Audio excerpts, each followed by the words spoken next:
please start. So, good afternoon, girls. Today we are going to study the topic of financial planning.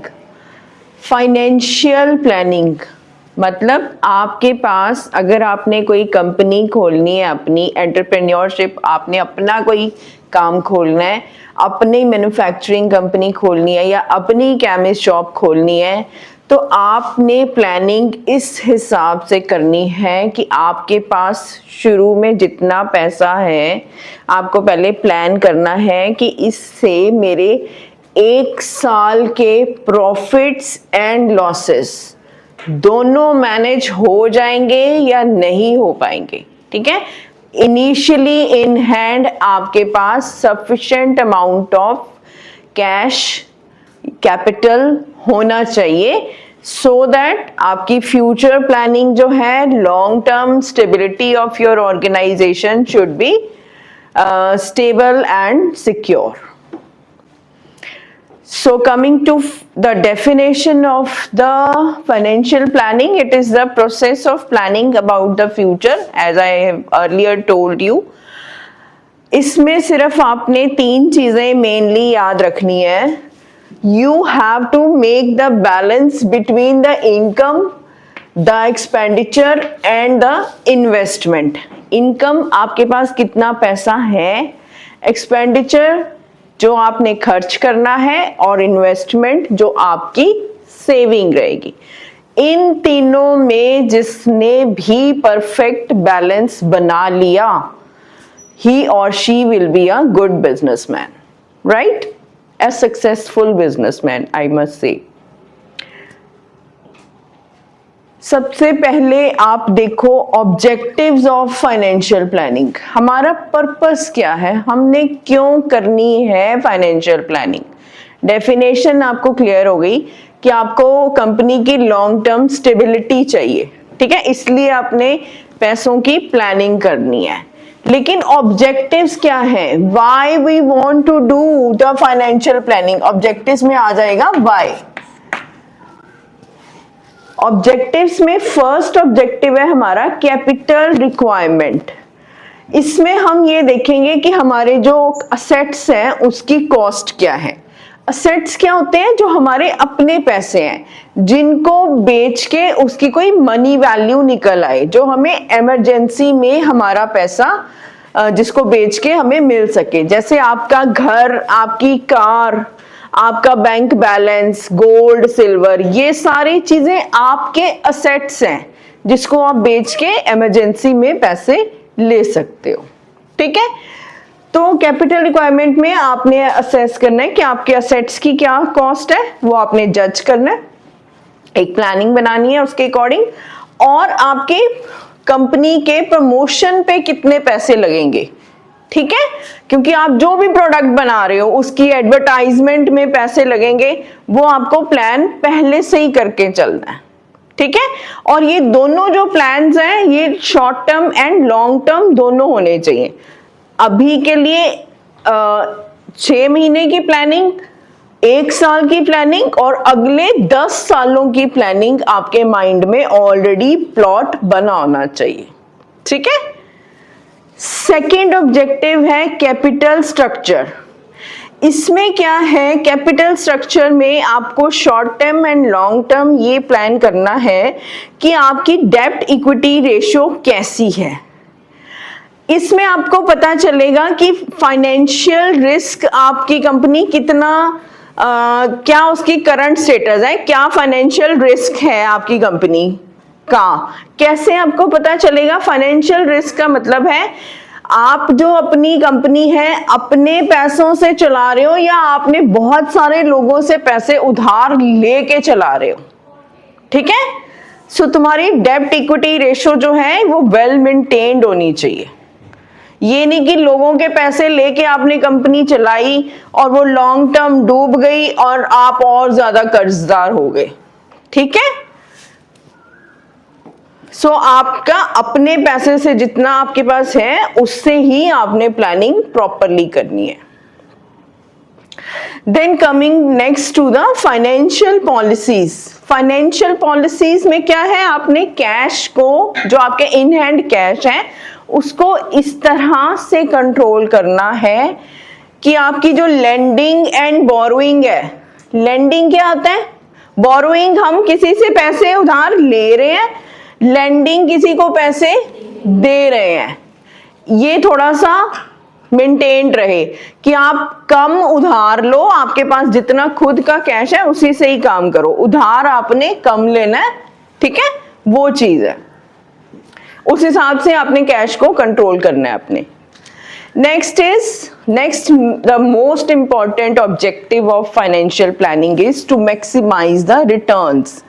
मतलब आपकी planning इस तरह की होनी चाहिए कि आपने कंपनी के लिए मैक्सिमम कैपेबिलिटी देनी है विद मिनिमम फिजिबल कॉस्ट, है ना, greater quality with lowest cost, this should be your objective. Now coming to the importance of financial planning, कि अगर हमने करी है अच्छी प्लानिंग तो उसका हमें फायदा क्या हुआ, क्या इंपॉर्टेंस है फाइनेंशियल प्लानिंग की। सबसे पहले तो यही है कि लॉन्ग टर्म स्टेबिलिटी आपकी रहेगी कंपनी की, 10 सालों के बाद भी आपकी कंपनी ग्रोथ ऊपर की तरफ ही जाएगी, नीचे नहीं जाएगी, है ना। वो कैसे होएगी, अगर आपको बैलेंस बनाना आ गया between the inflow of money and outflow, जितना आपके पास पैसा आ रहा है और जितना जा रहा है उसमें आपने इस तरह से बैलेंस बनाना है कि आपकी कंपनी हमेशा प्रॉफिट में रहे। Second thing is easily investing for the suppliers. जो भी लोग आपको फंड्स दे रहे हैं, कोई भी सप्लायर्स हैं जो आपको पैसे उधार दे रहे हैं, वो आपकी प्लानिंग इस तरह से होनी चाहिए कि वो कन्विंस हो सके और आपकी कंपनी में आके इन्वेस्ट करें पैसा अपना, ठीक है। देन ग्रोथ एक्सपेंशन प्रोग्राम्स आपके लॉन्ग रन में इस तरह से होने चाहिए, फाइनल एम हमारा वही है, to ensure the maximum stability and profitability, long term stable and long term profits. और आपने जो चेंजिंग ट्रेंड्स ऑफ मार्केट है, आपको पता ही है फैशन भी रोज रोज चेंज होता है, आपको आज आप इस फैशन के कपड़े खरीदते हो, 2 हफ्ते बाद फैशन चेंज हो जाता है। फोन को ही ले लो, कार्स को ले लो, टेक्नोलॉजी को ले लो, आप आज ये फोन खरीद रहे हो, 2 हफ्ते बाद नया उसका मॉडल आ जाता है। इसी तरह से कार्स में तो रोज की रोज इतने मॉडल्स लॉन्च हो रहे हैं कि इस टाइप की जो चेंजिंग ट्रेंड्स हैं इसको आपने ध्यान में रखते हुए अपनी प्लानिंग बनानी है, ठीक है। इस तरह से प्लानिंग बनानी है कि अगर फैशन चेंज होता भी रहे आपकी कंपनी लॉसेस में ना जाए, ठीक। Okay, now coming to the sources of finance. आपको पैसा कहां कहां से मिलेगा या आप अरेंज कर सकते हो जब भी आपको कोई इमरजेंसी है, ठीक है, या आपको पैसा उधार चाहिए कहीं से। तो सबसे पहले तो debentures.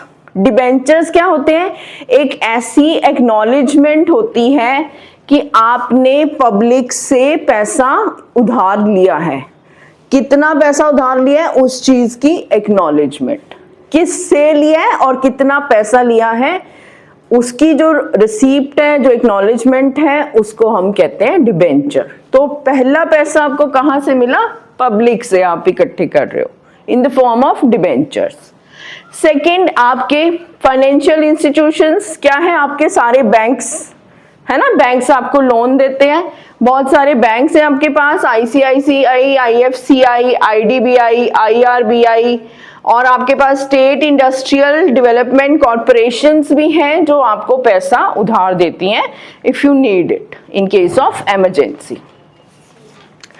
Then next source of finance क्या है, आपके रिटेन्ड प्रॉफिट। रिटेन्ड प्रॉफिट वो चीज है जो आप कुछ एक एक्स्ट्रा पैसे इमरजेंसी के लिए पहले से ही सेव करके रखते हो, है ना, जो आपकी सैलरी से डिफरेंट होते हैं। आपके बैंक में आपके कभी आपने गोल्ड कॉइन्स बनवाए होते हैं, कुछ ऐसी सेविंग्स आपने रखी होती, कुछ लोगों ने प्लॉट लेके रखा होता है ना, कि ये ऐसी इन्वेस्टमेंट है जो आपको जब भी पैसा चाहिए तो इन द लॉन्ग टर्म आप उसको बेच के अपनी जो नीड्स है वो पूरी कर सकते हो regarding the finances.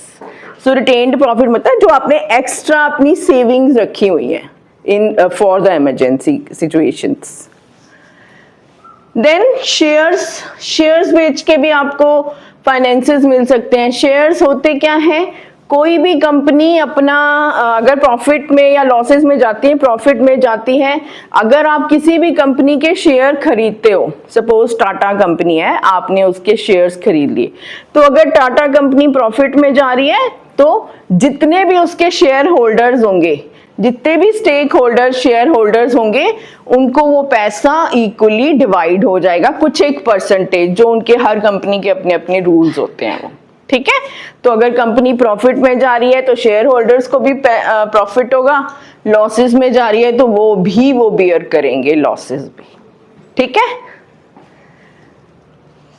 Then public deposits, आप पब्लिक से भी उनको कन्विंस करके अपनी कंपनी के लिए पैसे मांग सकते हो, अरेंज कर सकते हो थ्रू कुछ एक एनजीओज होती हैं, कुछ एक सोशल ऑर्गेनाइजेशंस होती हैं जो आपको पैसे उधार दे देती हैं ताकि आप फ्यूचर में पे कर सको उनको, ठीक है। जब आपका काम सॉल्व हो गया तो आप फ्यूचर में उनको पे कर देना।